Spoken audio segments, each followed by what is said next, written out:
Halo guys, ketemu lagi dengan saya Veto dan pada video kali ini kita survei Umi Survival.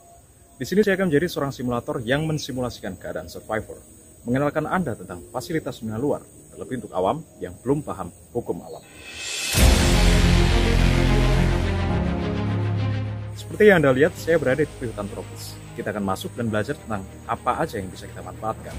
Jenis pertahanan seperti apa yang akan kita persiapkan guna menghadapi segala jenis mara bahaya, seperti binatang buas, medan survival, cuaca ekstrim, dan lain sebagainya.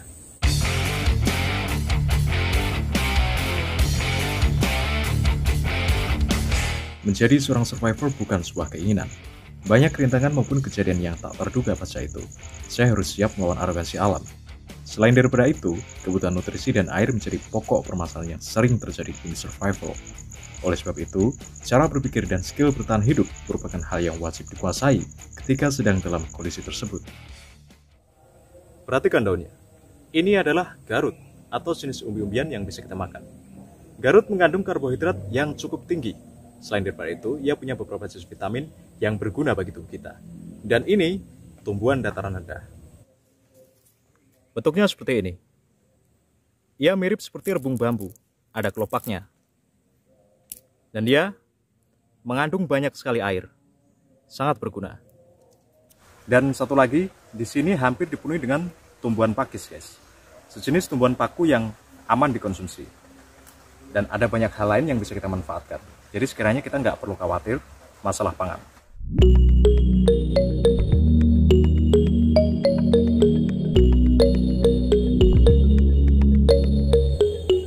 Dalam hutan seperti ini, selain ada banyak tumbuh-tumbuhan dan juga buah-buahan yang bisa kita makan, tentunya ada juga sebagian dari mereka yang beracun. Contohnya adalah yang di dekat saya ini. Ini merupakan salah satu jenis talas hutan yang memiliki kadar racun yang cukup tinggi. Dalam batang dan juga umbinya, ia memiliki getah yang bersifat sangat gatal. Ya, apabila ia masuk dalam pencernaan kita, dalam kondisi mentah, itu akan sangat fatal. Inisial dari talas beracun ialah batang dan juga daunnya, ia bersifat keras. Beda pada talas pada umumnya. Kalau talas pangan kan ia lunak.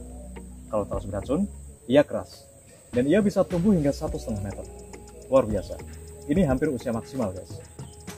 Satu lagi, ia warnanya ungu tapi pendek. Itu lebih beracun daripada ini. Jangan dimakan.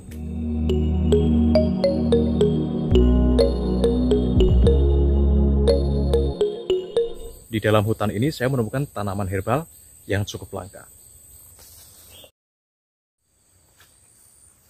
Lihat, namanya adalah pancing tawar atau yang disebut sebagai Costus speciosus. Ia sangat berguna untuk pengobatan organ dalam seperti fungsi hati, ginjal, dan saluran kemih dengan cara merebus daun atau bunganya. Dan dia dalam kelompok yang banyak di sini. Hidup menjadi seorang survivor bukanlah hal yang mudah. Ada banyak hal yang perlu kita pelajari terlebih dahulu. Contohnya seperti membedakan mana jenis makanan yang beracun dan mana yang bisa kita konsumsi. Kebanyakan dari makanan beracun ialah jenis biji-bijian, tapi juga nggak semua biji itu beracun. Biji-bijian yang beracun biasanya memiliki ciri-ciri pada aromanya yang tak sedap, rasanya aneh, dan juga ia memiliki getah yang bersifat gatal. Itu untuk biji-bijian.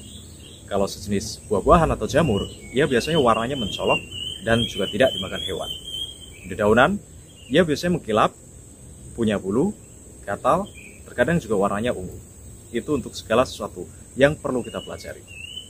Tapi jika ada tumbuhan yang berinisial itu, namun ia dimakan hewan, itu sebagian besar atau kemungkinan besar, dia aman untuk kita makan.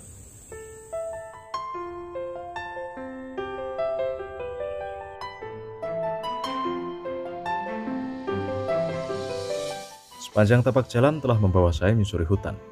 Dengan beban tas punggung, ditambah harus membawa peralatan syuting sendirian, jelas membuat kadar dehidrasi dalam tubuh ini terasa benar-benar terkuras. Udah pukul 14, jadi saya memutuskan bermalam di sini.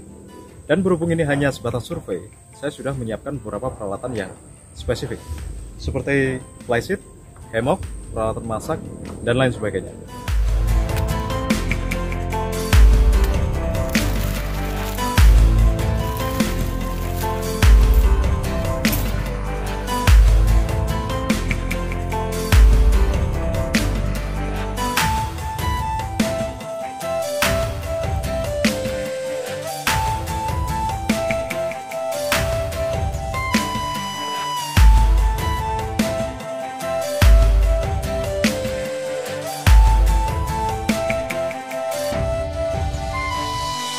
Hal yang pertama kali kita harus lakukan ketika sedang dalam kondisi survival adalah mencari sumber air. Karena sumber air dekat dengan sumber makanan. Gimana cara mengetahui sumber air? Konsentrasi dan dengarkan suara alirannya. Tapi jika kamu di tempat yang sulit dapat air, kamu harus punya skill untuk mendapatkannya. Jika udah ketemu sumber air, maka cari tempat yang strategis untuk buat hunian atau bivak. Intinya kita bisa bermalam dengan rasa aman. Lantas cari kayu bakar guna membuat api. Sebenarnya dalam kondisi survival ada banyak ilmu yang mendalam. Contoh, seperti mengetahui arah mata angin tanpa kompas, membuat kerajinan yang berguna, membuat perangkap hewan, dan lain sebagainya. Kita akan bahas satu persatu nanti. Salam geografis.